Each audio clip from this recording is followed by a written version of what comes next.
Smart, capable people often find themselves locked into relationships that drain and demean them. Despite the obvious toll on their well-being, many find the intensity of these dynamics difficult to walk away from, and on a subconscious level, nearly impossible to give up. This pull is rarely a failure of willpower or logic. Instead, the brain is following a hidden script, a glitch established in our earliest psychological blueprints. If you want to understand the hidden mechanisms of human behavior, hit subscribe. A toxic relationship is often defined by its outward hallmarks: manipulation, control, and constant inconsistency. But from the inside, it is often defined by an intense, paralyzing feeling of being completely trapped. Look at the people who get stuck in these dynamics. They are often brilliant, they are highly driven, and capable everywhere else. Yet despite all of this, they find themselves entirely unable to walk away from a partner who constantly hurts them. The common assumption is that staying is a conscious choice. We tend to view it as a lack of willpower or a sign of low self-esteem. But that assumption ignores what is actually happening at a biological level. These individuals are not simply stuck. Their nervous systems have been hijacked. What the victim interprets as an undeniable, overwhelming love begins to look much different when we track the body's actual neurochemical output. This graph illustrates the trap's mechanics. On top, a healthy relationship's baseline, a steady line of affection and safety. On the bottom, a toxic dynamic, where warmth is unpredictable. Look at those erratic peaks. In psychology, delivering rewards randomly like this is called intermittent reinforcement.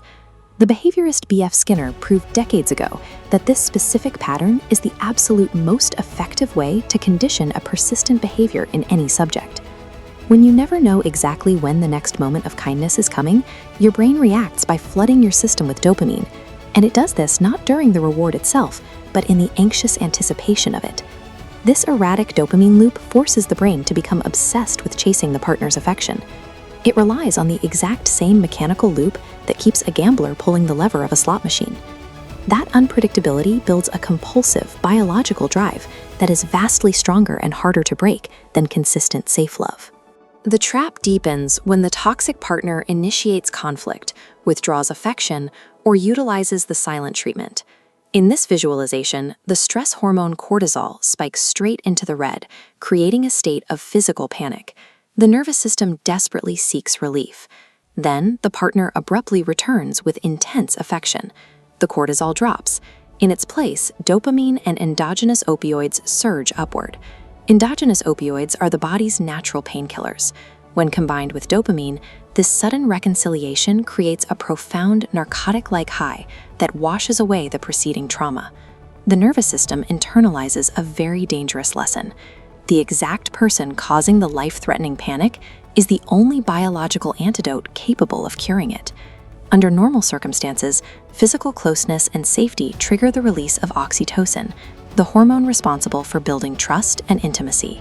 That a biological anomaly occurs when oxytocin is released in the middle of a high-stress survival mode situation, creating what is known as a trauma bond. This survival reflex appeared famously during the 1973 bank robbery in Stockholm, Sweden, where hostages developed fierce emotional attachments to their captors. Desperate for safety, the brain accidentally conflates the extreme suffering of the abuse cycle with profound emotional closeness.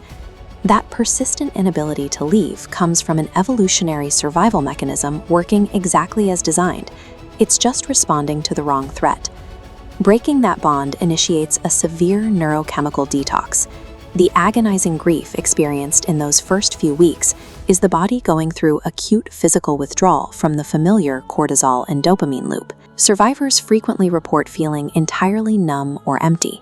That sensation is simply the nervous system crashing, struggling to find a natural baseline after months or years of extreme stimuli. Surviving the initial weeks of a breakup is largely about enduring the body's desperate physical craving for its familiar chemical chaos. Eventually, the survivor will encounter a healthy, consistent, and safe partner. Looking at this visual comparison, you can see why that safe dynamic feels distinctly different. Because they are used to the wildly fluctuating line of toxic chemistry, The survivor's brain often misinterprets the calm, smoothly undulating, healthy baseline as boring, or assumes there is a lack of romantic chemistry. A healthy partner does not trigger the fight or flight response. Notice how the healthy baseline maintains its stability. There are no erratic spikes of stress hormones, and therefore no massive, addictive rushes of reward. A lack of chaos does not mean a lack of love. That feeling of boredom is actually just the unfamiliar, quiet sound of a nervous system finally healing. To understand why we choose adult partners who hurt us, we have to look past our current relationships and examine the exact environment where we first learned what love looks like. In the mid-20th century, psychiatrist John Bowlby developed attachment theory. He established that our earliest interactions with caregivers create a permanent biological template for all future connections. A child's nervous system is designed to adapt to whatever environment it finds. If a child experiences love that is inconsistent, chaotic, or neglectful, their brain normalizes that instability. It becomes the baseline for what a relationship should feel like. We carry these blueprints beneath our conscious awareness. As adults, we often seek out partners who replicate the exact emotional conditions of our childhood. The nervous system recognizes the pattern and interprets it as home. While we believe we are pursuing what makes us happy, we are often compulsively pursuing what feels familiar, even if that familiarity is painful. Adult attachment generally falls into three categories: secure, which is grounded in stable trust; avoidant, marked by a need for distance; and anxious, driven by a fear of abandonment. A specific conflict emerges. The anxious type equates distance with danger, while the avoidant views intimacy as a threat. They magnetically attract. The anxious partner moves in, while the avoidant retreats, creating a perpetual chase mirroring their unresolved childhood wounds. This psychological trap keeps both partners in a state where their primary needs remain unmet. The resulting friction creates an intense volatility that is frequently mistaken for passion. Psychologists call this schema chemistry, an intense emotional pull toward partners who validate our deepest, most negative beliefs about ourselves. Believing they are unworthy of love, they seek validation from withholding partners. Earning affection feels like proof of their worth. But when the partner abruptly withdraws approval, the individual works twice as hard, sacrificing themselves for that initial hit of validation. Love becomes an exhausting performance, where a person's entire sense of self is outsourced to someone who refuses to provide it.